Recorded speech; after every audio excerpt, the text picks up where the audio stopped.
مسیح میں میرے عزیزو آپ کی سلامتی ہو، اور میں حاضر ہوں پروگرام یسوع سنگ سویرا کے ساتھ۔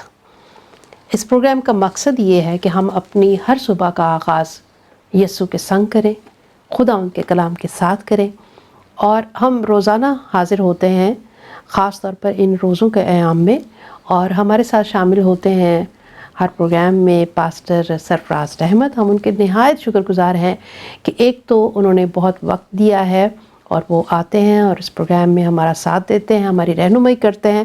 دوسرا، خداوند ان کو اپنے جلال کے لیے استعمال کر رہا ہے، اس کے لیے بھی ہم شکر گزار ہیں۔ جی پاس صاحب، کیسے ہیں آپ؟ جی میں بالکل ٹھیک ہوں۔ تھینک یو ویورز، آپ بھی خداوند کے کلام کو سن رہے ہیں اور روزوں کے نیام میں آپ برکت پا رہے ہیں، اور جہاں کہیں آپ کو موقع ملتا ہے کہ خدا کے کلام کو سنیں، ضرور اس موقع سے فائدہ اٹھائیں اور کلام کے سبب سے اپنے لیے، اپنے خاندان کے لیے برکتوں کو سمیٹیں۔ ہاں جی، بالکل بالکل۔ پاس صاحب، پچھلا جو ہمارا پروگرام ہوا اس میں جب ہم پروگرام کر رہے تھے تو اسی وقت ایک سوال آیا تھا کہ کئی لوگ جو ہیں وہ روزہ رکھنا تو چاہتے ہیں لیکن وہ بیمار ہیں، وہ نہیں رکھ پاتے۔ جیسے کہ مثال کے طور پہ کچھ شوگر پیشنٹ ہوتے ہیں، ان کو تو کھانا ہی ہوتا ہے، وہ نہیں کھائیں گے تو وہ ڈاؤن ہو جائے گا، شوگر لیول لو ہو جائے گا، اس طرح کی کوئی بیماری ہوتی ہے، یا وہ کوئی دوا لے رہے ہوتے ہیں تو وہ روزہ نہیں رکھ پاتے۔ دوسرے مذاہب میں شاید اس کی بڑی تفصیل ہے، کیا بائبل میں بھی اس کے لیے کوئی تفصیل ہے کہ اگر وہ ایسا نہیں کر پا رہے، مطلب ویلنگ ہے، وہ روزہ رکھنا چاہتے ہیں لیکن وہ نہیں رکھ پا رہے، تو اس کے لیے کیا ان کو کرنا چاہیے، یا کیسے وہ اپنے اس کمزوری پر قابو پا سکتے ہیں، یا کوئی فرق نہیں پڑتا اس سے؟ جی، پہلی بات تو یہ ہے کہ اس سے پہلے کہ ہم نے اس پروگرام کا آغاز کیا، ایک سوال آپ نے کیا تھا کیا روزہ فرض ہے کہ نہیں؟ ہاں بالکل۔ تو اس وقت ہم نے کہا تھا کہ روزہ فرض نہیں ہے، نہیں، لیکن وہ دل سے چاہتے ہیں رکھنا۔ ہاں جی، تو وہ پہلی بات تو یہ سمجھے کہ روزہ فرض نہیں ہے۔ دوسری بات یہ ہے آپ کا بھی دل کرتا ہے کہ آپ روزہ رکھیں، ٹھیک ہے۔ اچھا، دوسرا اس میں یہ ہے کہ روزے کے اندر ٹائمنگ کا بھی ایک سوال ہے جو لوگ اکثر پوچھتے ہیں کہ پاٹر صاحب کتنے بجے سے کتنے بجے تک روزہ رکھا جائے، ٹھیک ہے۔ اب یہ سب کچھ آپ کا پرسنل بھی ہے، کوئی شریعتی یا کوئی ببلیکلی آپ کو ٹائمنگ کا اتنا زیادہ وہ کانسیپٹ نہیں ہے کہ آپ کہیں گے مجھے اتنے سے اتنے بجے رکھنا ہے۔ جیسے شام کو 6 سے اگلے شام صبح 6 سے شام 6 12 گھنٹے بنتے ہیں، اور اگلی رات سے اگلی پھر وہ 24 گھنٹے کا ہی بنتا ہے، لوگ اس طرح بھی رکھتے ہیں، لیکن کچھ لوگ اس کو کم ٹائمنگ میں بھی رکھتے ہیں، ٹھیک ہے۔ تو آپ اگر سمجھتے ہیں کہ نہیں مجھے روزہ رکھنا ہی رکھنا ہے، تو ٹائم آپ خود ڈیسائیڈ کر سکتے ہیں، ٹائم فریم آپ خود اس کو لے سکتے ہیں، ٹھیک ہے۔ بالکل ٹھیک کہا آپ نے۔ پھر بھی اگر سمجھتے ہیں کہ نہیں مجھے 2 گھنٹے یا 4 گھنٹے یا 6 گھنٹے کا بھی، اب اس سے کھانے کا تعلق نہیں، اس سے یہ کہ وہ کوالٹی ٹائم آپ خدا کے حضوری میں کس طرح گزار سکتے ہیں، ٹھیک ہے۔ اس کو آپ بائبل پڑھنا شروع کریں، اس کے آپ دعا کرنا شروع کریں، اس میں آپ پرستش کرنا شروع کریں، اس میں آپ خدا کی بندگی میں اپنے آپ کو سپینڈ کریں تاکہ خدا کی قربت کو آپ حاصل کر سکیں۔ ہاں جی، بالکل ٹھیک ہے۔ پاس صاحب، جیسے کہ ہم نے پہلے ذکر کیا تھا کہ روزہ جو ہے اصل میں کھانا نہ کھانا صرف نہیں ہے، کلام ہمیں سکھاتا ہے کہ آنکھ کا روزہ رکھا جا سکتا ہے، منہ کا روزہ رکھا جا سکتا ہے، کانوں کا روزہ رکھا جا سکتا ہے۔ روزے کی اور کئی شکلیں ہیں جن میں ایسے لوگ، بلکہ ویسے تو ہم سب پر ہی جب روزہ رکھے تو یہ ساری چیزیں لاگو ہوتی ہیں، کیونکہ ہم نے کلام میں پڑھا تھا کہ جب تو روزہ رکھے تو ریاکاروں کی طرح اپنی صورت مت بگاڑ، اور کیسے روزہ رکھو طریقے میں ہم نے تھوڑا سا سیکھا تھا۔ لیکن جیسے کہ یہ ہمیں کلام ہی سکھاتا ہے کہ اگر آپ کچھ بھی کر رہے ہیں جو آپ سمجھتے ہیں کہ وہ غلط تھا تو آپ ان چیزوں کا روزہ رکھ سکتے ہیں۔ جیسے فار ایگزامپل ابھی پچھلے بدھ کو ہم ایوری ڈے ایک انٹرنیشنل میٹنگ کرتے ہیں جو کہ پرے میٹنگ کے طور پہ ہمارے ہارڈر بائک میں ہوتی ہے۔ ہمارے کچھ ایسے فرینڈز ہیں جو کہ انٹرنیشنلی بھی ہیں، ڈچ بھی ہیں، فورن کنٹریز سے، الگ الگ کنٹریز سے ہم آتے ہیں، تو ہم پرے میٹنگ کرتے ہیں ایوری ویڈنسڈے۔ تو اس دفعہ ہم نے ایک دن رکھا تھا جس میں ہم روزے اور دعا کے اوپر بات کریں گے، کیونکہ ابھی روزوں کے دن آنے والے ہیں، اس وجہ سے۔ تو ہم نے پوچھا کہ اکارڈنگ ٹو افریقہ اور اکارڈنگ ٹو یورپ، کیونکہ ہمارے پاس کچھ یورپین لوگ تھے، کچھ ہمارے پاس افریقن لوگ تھے، اور میں اور کچھ اور لوگ جو ایشین تھے، تو ہم نے ان تینوں چیزوں پہ غور کیا تھا۔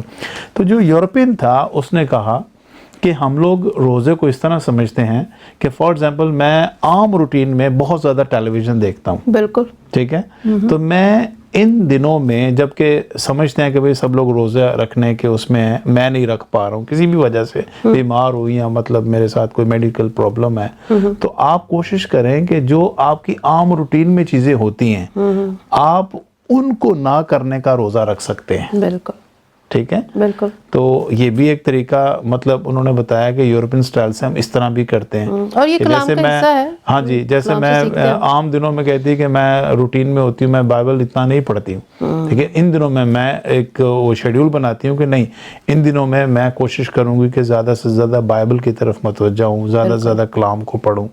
پھر اپنی نارمل روٹین میں میرے جو ڈیلی ورکس ہوتے ہیں اس میں دیکھتی ہوں کہ یہ اس کام کی ہیبٹ مجھے بہت زیادہ ہے، تو میں اس سے کنارہ کروں گی، میں کہوں گی نہیں یہ کام مجھے اب نہیں کرنا، مجھے ان دنوں میں یہ کام کرنے ہیں.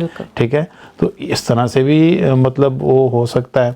افریقن کے لوگوں نے کہا کہ ہمارے افریقہ میں ٹائمنگ کے حساب سے ہم لوگ رکھتے ہیں صبح 6 سے شام 6 تک کا روزہ رکھتے ہیں. مطلب کلچرل وائز افریقہ کے لوگوں نے یہ بتایا، اور اس دوران ہم لوگ ہاں جی، اور کچھ لوگ کہتے ہیں کہ نہیں جی ہم شام کو کھولتے ہیں، اس کے بعد 12 بجے تک ہم کھا پی لیتے ہیں، اس کے بعد پھر ہم لوگ جب سو جاتے ہیں تو پھر نیکسٹ ڈے اگلے دن شام کو 6 بجے کھولتے ہیں. تو یہ کیا ہوا، آپ پہ اپنے اوپر منحصر ہے کہ آپ کتنا ٹائم کتنا برداشت کر سکتے ہیں، آپ کس کیپیسٹی کے ساتھ اس روزے میں جا سکتے ہیں، وہ ساری باتیں. لیکن کبھی بھی روزہ رکھ کے جیسے پیچھے ہم پڑھ کے آئے ہیں کہ اپنی شکل ریاکاروں کی مانندے بنانے، جتنا بھی آپ نے ٹائم خداوند کے حضور میں سپینڈ کرنا ہے، آپ نے فریش مائنڈ کے ساتھ، ایک پازیٹیو مائنڈ کے ساتھ خداوند کے حضوری میں جانا ہے. اس روزے کا ایکچولی مقصد یہ ہے خداوند کی قربت میں جانا، خداوند کے حضوری میں جانا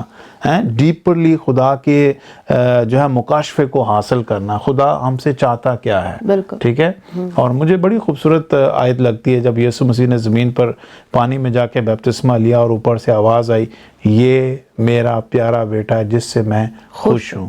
تو دراصل روزہ ہو، دعا ہو، پرستش ہو، کسی چیز کو چھوڑنا ہو، خدا کی حضوری میں جانا ہو، یہ ساری چیزیں ہم کس لیے کر رہے ہوتے ہیں؟ اپنے خدا کو خوش کریں، اپنے خدا کی خوشنودگی کو حاصل کریں، اور آسمان سے ہمارا باپ جب دیکھے تو کہے یہ میرا پیارا بیٹا ہے جس سے میں خوش ہوں.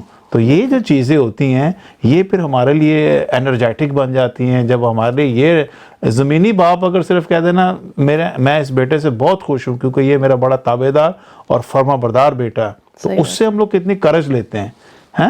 باپ اتنے الفاظ کہہ دیتے تو ہم دوستوں سے کہتے ہیں میرا باپ جب یہ بات کہتا ہے تو میں تو اپنے اندر انرجی فیل کرتا ہوں کہ yes I am really something because میرے باپ نے مجھے اپریشیٹ کیا ہے. میں ایک انٹرویو سن رہی تھی تو اس فیملی میں مطلب جو اس کی نیو ہے اس فیملی کی، ان کے والد صاحب نے بتایا کہ ہماری فیملی جو ہے وہ تعریف پہ اٹکی ہوئی ہے، ٹکی ہوئی ہے، اٹکی نہیں بلکہ ٹکی ہوئی ہے، کہ ہم ایک دوسرے کو اپریشیٹ بہت کرتے ہیں. کوئی بھی کچھ چھوٹی سی بھی بات کرتا ہے تو ہم اس کو اپریشیٹ کرتے ہیں کہ واو کیا بات ہے، تو نے بہت اچھا کیا. تو اس سے اس کی انرجی لیول جو ہے وہ بڑھتا ہے. اور کئی فیملیز میں یہ ہوتا ہے کہ ہمارا ایک کلچر ہے نا، ہم کہتے ہیں نہیں تعریف کر دی نا، جیسے بیوی کی تعریف کر دینا، بچے کی تعریف کر دینا تو وہ پھول جائے گا، وہ سر پہ چڑھ جائے گا، یار تعریف نہیں کرنا اس کی. کئی فیملیز میں اس طرح کا بھی ہے. تو ہمیں اس بات سے نکلنے کی ضرورت ہے، کیونکہ دیکھیں ہمیں پیدا ہی تعریف کرنے کے لیے کیا گیا ہے، خدا کی پرستش کرنا، خدا کو جلال دینا، خدا کی تعریف کرنا. تو کہیں نہ کہیں تو یہ عنصر انسان میں بھی ہوگا کیونکہ ہم اس کی شبیہ پہ بنے ہیں، تو ہمیں بھی چاہیے ہوگی. تو اگر ہم خاندان میں اس ریت کو بھی ڈالیں کہ ایک دوسرے کی تعریف کریں، ایک دوسرے کو اپریشیٹ کریں، تو اس سے یہ ہوگا کہ حوصلے بڑھتے ہیں اور پھر انرجی لیول جو ہے وہ بڑھتا ہے، آپ کا طاقت ملتی ہے. اور بہت اچھا آپ نے اس کا جواب ہمیں دیا، ناظرین نے بہت برکت پائی ہوگی کیونکہ مجھے بڑی برکت ملی ہے. تو خداوند آپ کو اسی طرح استعمال کرتا رہے. ناظرین ہم سب مل کر پاش صاحب کا شکریہ ادا کرتے ہیں، وہ ہمیں وقت دے رہے ہیں اور خدا ان کا کلام ہمیں سکھا رہے ہیں، ہماری رہنمائی کر رہے ہیں. بہت شکریہ پاش صاحب. Thank you. عزیزو، آج کے سارے کلام سے ہم سیکھتے ہیں کہ روزہ ہمیں کمزور نہیں بناتا، طاقتور بناتا ہے.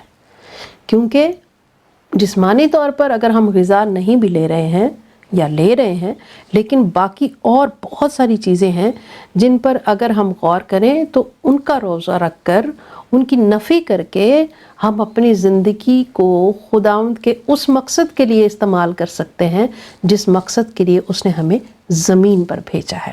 ایکچولی باقی دنوں میں شاید ہم اس مقصد پر اتنا دھیان نہیں دیتے، لیکن خدا ہمیں موقع دیتا ہے ان دنوں میں کہ ہم خاص طور پر دیکھیں، غور کریں کہ ہماری زندگی سے خدا کا کیا مقصد ہے، اور یہ تب ہی ہوگا جب ہم خدا ان کی حضوری میں جائیں گے، پرسنلی دعا کریں گے، کلام پڑھیں گے، روزہ رکھیں گے، اور پھر ہم خدا کی مدد سے اس مقصد کو حاصل کر پائیں گے جو وہ ہماری زندگی سے پورا کرنا چاہتا ہے۔ اپنا بہت خیال رکھیے اور BTL ٹی وی دیکھتے رہیے۔ آپ BTL ٹی وی کو موبائل ایپ ڈاؤن لوڈ کر کے دیکھ سکتے ہیں، YouTube پر دیکھ سکتے ہیں، سارے باکسز پر دیکھ سکتے ہیں۔ God bless you. God bless you.